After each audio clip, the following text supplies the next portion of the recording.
Yesterday, my wife, since she works at a apartment complex, she's the assistant manager, and she has one of her, I guess you'd call them tenants, and he's moving. We call him Papa Al. That's what I call him, at least Papa Al. But he's moving soon, and so he asked us to pick up this sofa from him, or whatever you call it, a recliner from him. So we did. We picked it up. A lot of nice things he gave. Was a really nice gentleman. Um, so yeah, he gave us a sofa. And so when I moved it into, I'm in my Bible study room here. When I moved it in, I saw that it looked, it looked nice. I was like, it'd be funny to start making little heart to heart videos on it. But uh, I got like a lot of nice text messages, a lot of life messages on all the social media things that I'm on, and it just had me thinking. Then I got on Facebook and I saw I saw a lot of the I saw a few of the bitter baby mama posts. The ones where the father or the dad chooses not to be around. Um, and then I saw a lot of the posts kind of against that, like make let this day be about the fathers. Don't be complaining about your baby daddy and all that stuff. So what I look at now is like those posts are getting almost as irritating as the others. So it's like I don't know what wins. But I was originally going to make a funny video and kind of ran about that until my boy fell asleep. So it's no fun now because he's asleep. Um, but some of the other things that I thought about this morning, as I was getting a lot of the nice text messages and then talking to a few friends that might fall into the bitter baby mama category. Um, like even though this is a day about the fathers, I think I think we should make not just me, like a lot of fathers should make sure we have a message for the ones who aren't fathers yet, right? To the ones who aren't married yet, to let them know the importance of their role. Sometimes we can forget it, especially when the ignorance of our men has put a lot of our women in a position to uh, to be a little bit stronger, right? And so, or at least give the perception of being more strong. I think about it with the example of my son. We starting to put him in the crib. He don't yell at me on my pops. My dad used to. He yells at me all the time. Not yell at me, but he tells me all the time that we shouldn't have him in the crib. I mean, I'm sorry, shouldn't have him in the bed with us. But we're start putting him in the crib, um, and he's not sleeping with us anymore. So he sleeps in the crib, and he'll cry. In the middle of the night, he'll wake up and cry, and he'll want to cuddle with his mom and things like that.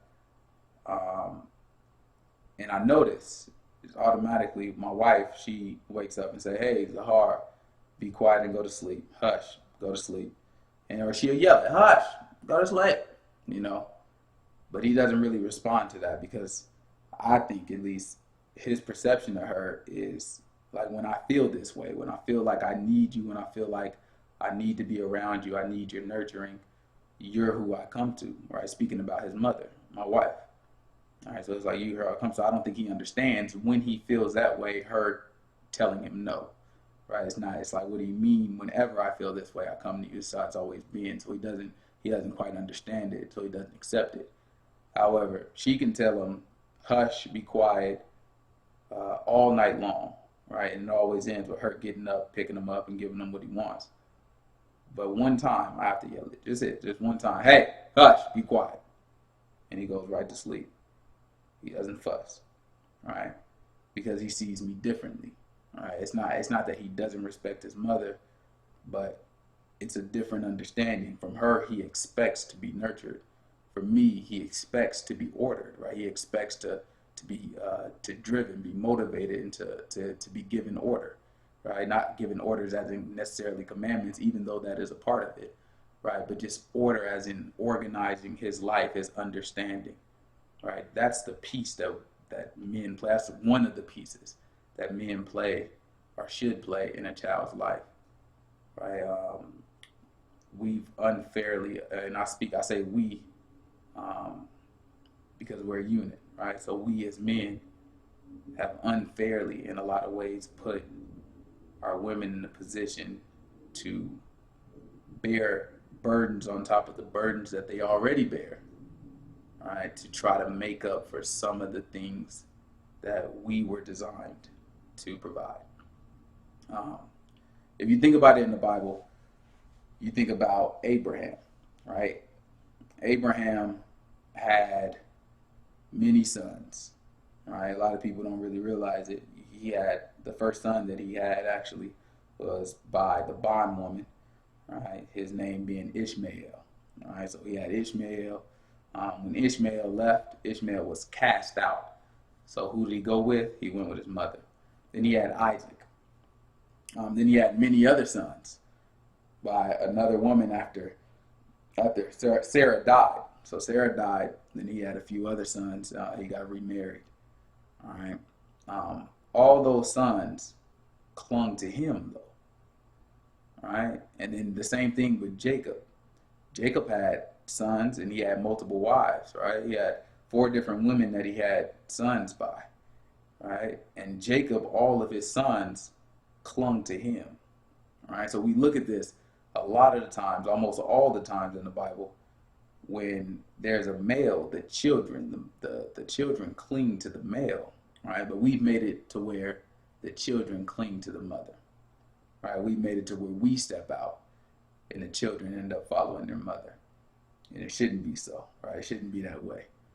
And so that creates a lot of the issues that we see. We're designed in marriage to be a unit, right? We're designed to have the support of one another, right? And so the important thing about that I want to get across is for us to appreciate as men, right? Boys, and that's going to be men and men, to appreciate the role that we have, appreciate the responsibility that we have, and to understand what it does for a young man, right? Or what it does for a young girl that becomes a young woman, and the order that it gives them when you have a righteous man that's able to give wisdom into the child and able to direct the wife in wisdom, right? And able to take control of his household, not by slapping his wife around, making her feel down, what they call verbally abusing, saying disrespectful things to try to bring the woman low, then saying nice things after that to try to bring her back up. It's just manipulation. All right, so we don't need to do those things, but when you can righteously do it just by wisdom, right? By righteous wisdom, that your woman gains trust. That's something to be appreciated. That's something to honor. That's something to want, right? And I don't think that enough of us want that, right? We want a lot of things, but I don't think enough of us want that. So my message is to really think about that. Think about the future, and think about the state of a woman, right? A lot of people don't understand the Bible. The Bible says to honor the woman as the weaker vessel, right? And so a lot of times we look at that, even some feminists, women power type women, they might get offended at that. Like, women are just as strong as any man. We could do anything. The truth is, a woman can't do anything that a man does. But another truth that a lot of people don't think of is a man can't do everything a woman does, right? A man can never carry a baby, right? And a woman can never get a woman pregnant, right? Or get in a man pregnant. A woman can never do. It's just things that we were designed differently to do. And those are the things that are important, right? When the Bible tells us to honor the woman as the weaker vessel, we like to think of it usually as the woman being inadequate, right? Or a woman not having as much, right? But hopefully, let me try to help y'all look at it differently. So I like the analogy of a race. So you have a race. You have 2 people running. You have one that only has one leg, right? So you have one man in the race, only has one leg. You have another person in the race who has 2 legs. So if we look at that before the race starts, we'll look at it and we'll say, who do we expect? I mean, we're in Vegas. I'm in Vegas at least. So who would you put your money on, right? You got this man, no equipment, no little tink equipment, no little peg leg, and then just literally one leg. He's gonna have to hop, right? And then you have one man that has both his legs. You would expect the man with 2 legs to win, right? So that would be an example of a weaker vessel, right? He would be a weaker vessel because his is more challenging. He doesn't have all the pieces. He's inadequate in some areas, right? He has less, right? But here's another example of a weaker vessel. You have two people in a race. Same scenario. Only difference is they both have two legs. But one of the people with two legs has a whole bunch of weights on him, right? He has a bunch of weights on him, and he has what they call it, a wheelbarrow, right? You have a wheelbarrow behind him tied to his waist that he has to pull, right? And it's filled with bricks. All right, so you have this one man, he has both his legs, and you have this other person, let's say a woman, right? So you have this other woman, right, who's running against this man, and she has bricks, right? That's also a weaker vessel, because we'll look at that and we'll say, there's no way that woman that's carrying the bricks and all the weights with the wheelbarrow tied to her waist, there's no way that she's going to win this race, right? Because this other man, he doesn't have anything holding him down, and he has both his legs, right? She would be still a weaker vessel. Well, that's better to see how a woman is for us, right? It's not that she lacks anything that we have, right? The woman has muscles, the woman has arms, the woman has legs, all the body parts that we have except for the reproductive body parts, right? But she has those things, right? And then what we look at is on top of what she has that we have, right? On top of that, she has a monthly menstrual at the time that she reaches her flower, right? At the time she reaches her puberty, right? She gets a monthly menstrual. Well, that's something extra that's put onto her. It's not something that's taken away from her. That's not something that she doesn't have that we have. That's something on top of what we both have, right? Then on top of that, she has the ability to carry a child. So when the time comes and she gets married and she has a man that impregnates her, right? Now she's forced to have this child grow inside of her for 9 months, right? It's not really a choice. It's a choice to make it happen. But now that it's in there, you can't like in the halfway through it to be like, no, I don't want this child to grow into me anymore. Let me set the child over here, right? So now she's forced to carry this child with her, right? This is something extra that we don't have, right? We both have the same thing. We start off in the same place. Then we add these things that a woman has as a burden to her, right? She bears these burdens, right? On top of that, then after she has the baby, right? We can, the men, the baby start crying, we can just kind of tune it out. Not a big deal. It's a big deal for her, right? The reason why is because she already has a connection with this baby who's been in her stomach, who's been attached to her for 9 months. Now the baby comes out, it's a bigger thing. She already has a connection that we may not have as men, right? So we look at these things, and it's important for us to understand that when she's the weaker vessel that we honor, it's not because she's inadequate. It's because she bears our burdens, right? The burdens that are necessary. Every man who do y'all respect? Y'all probably respect Martin Luther King and George Washington and Alexander the Great. All these people that these people respect, right?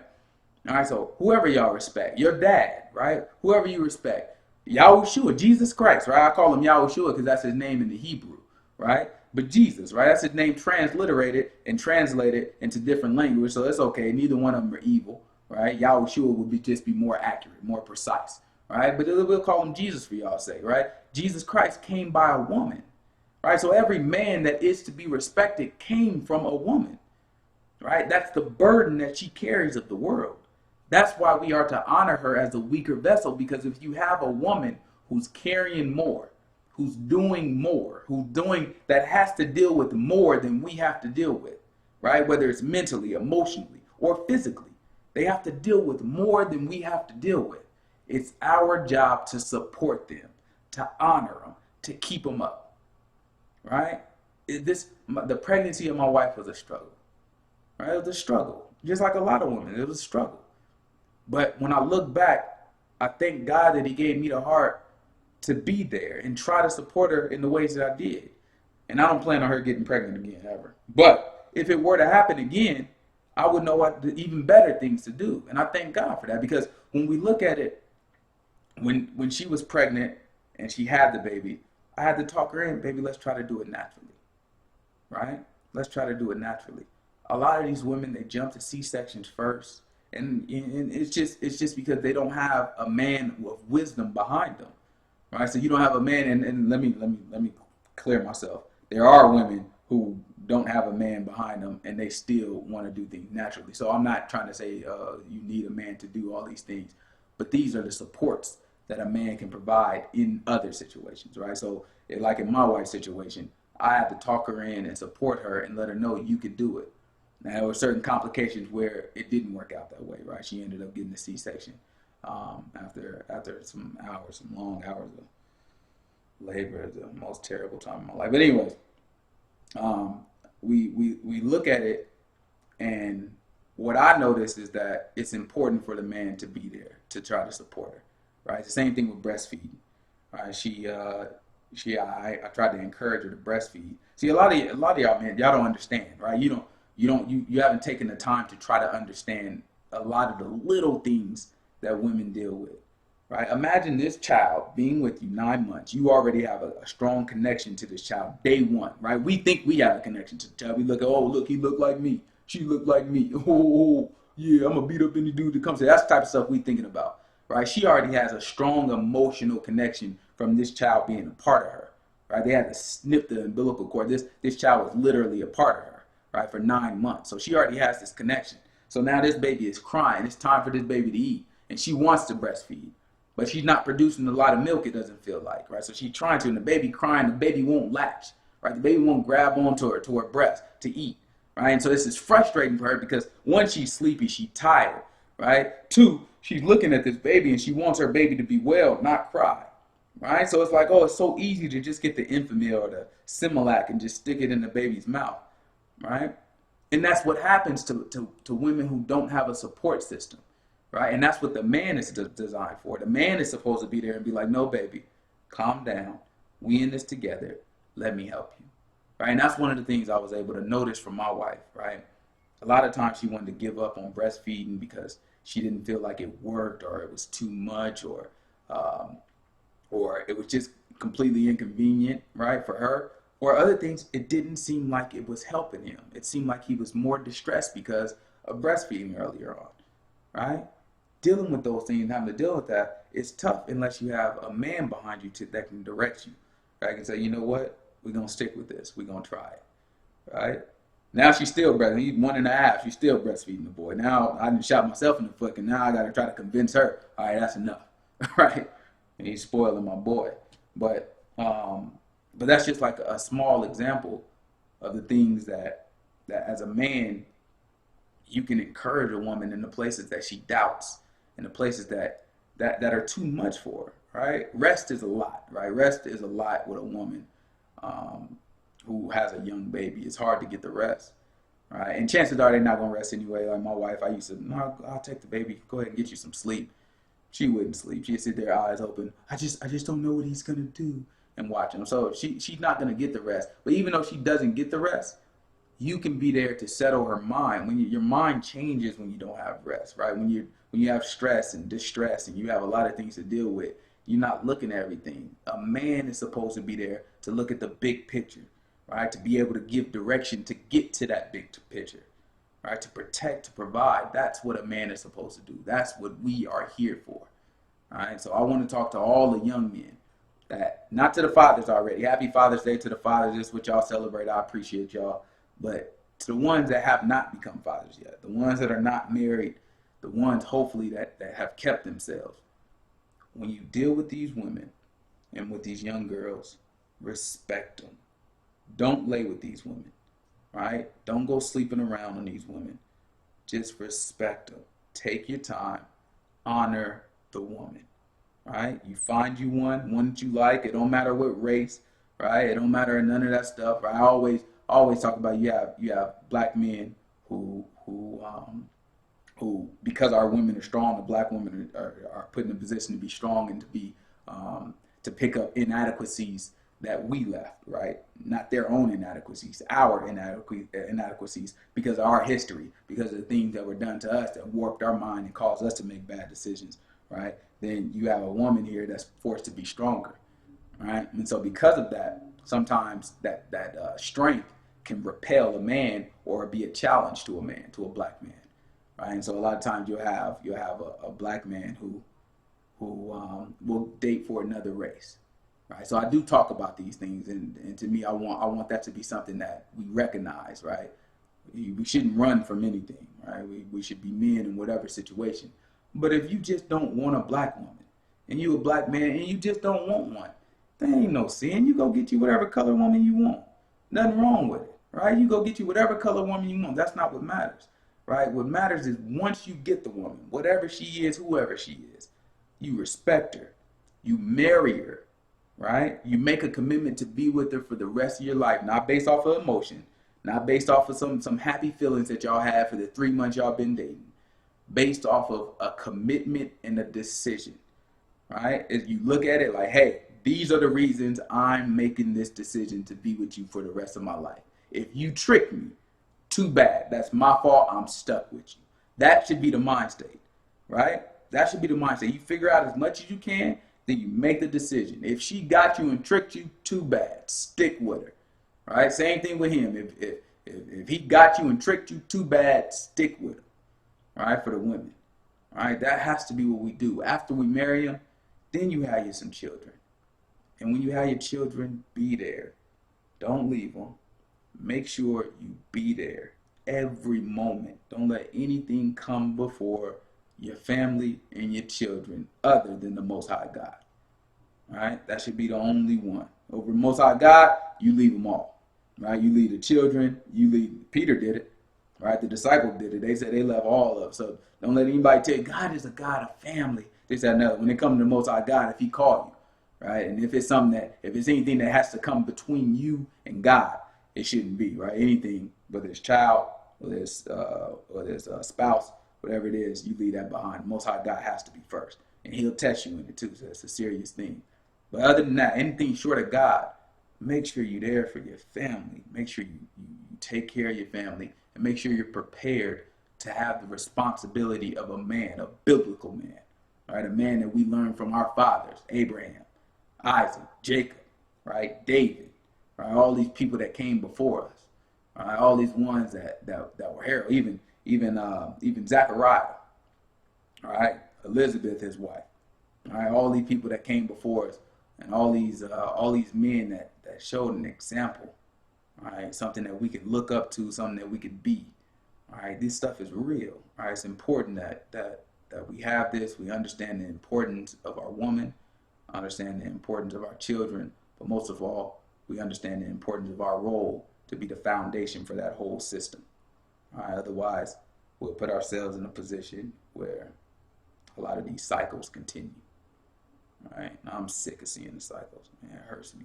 A lot of people think I'm just somebody who just talk a whole lot of mess on Facebook. A lot of times I hear people say, you can't just beat people over the head with the Bible and all this stuff. Man, I don't beat nobody over nothing. Now you beat somebody. I ain't never seen me take a Bible and hit nobody with it. The only thing I do is I speak the truth of the Bible to people. And it feel like a beating because they sinners. Just like I was. Right? Just like the people who come to our Bible study is. All right? We have to accept that. We sinners. Right? We sinners. It should be disgusting to us. We shouldn't want no preacher to sit here and make us feel good about sinning, feel okay about doing wrong, sit here and tell us that we can't do right. It's impossible for everybody to be completely perfect. Why it got to be impossible if God said it was possible? If God said I can do it, why it got to be impossible? All right, that's what we should want. We should want something better. We should want to be here for our kids. Beautiful children. My boy light skinned though, you know what I'm saying? That's a little different. I should have had a light skin. I should have a dark skinned boy. But that's what happened. I chose me a little, Mexican / Japanese woman. Not for real. She's not. She's Asian and black, but I'll call her Mexican and Japanese. Anyways, as you can see, I don't care nothing about race. I talk about race because it's real, right? Race is real.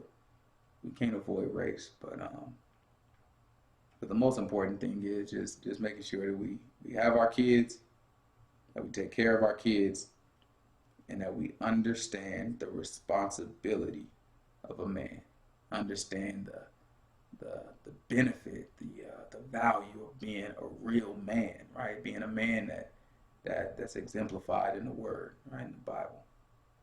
Anyways, if anybody ever has any questions or has any comments or needs any help with anything, and they seeking God, right? I have to put that on there. You seeking God.